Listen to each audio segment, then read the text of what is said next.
بسم اللہ الرحمن الرحیم۔ ابن ماجہ، دارقطنی اور دیگر کتب حدیث کی حدیث پاک ہے۔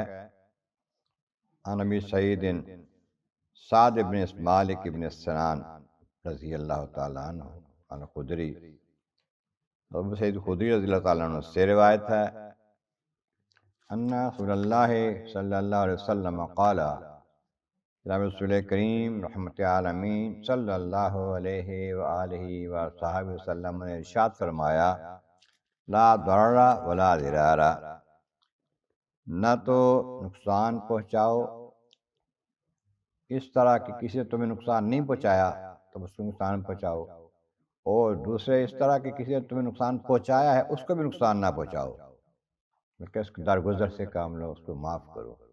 یہ سنہری اصول ہے، اصول امن کا اور اللہ تعالیٰ کی رضا حاصل کرنے کا۔ کسی کو تکلیف نہ دو، میں تکلیف دی بھی ہے تو اس کا بدلہ نہ لو بلکہ اس کو معاف کر دو۔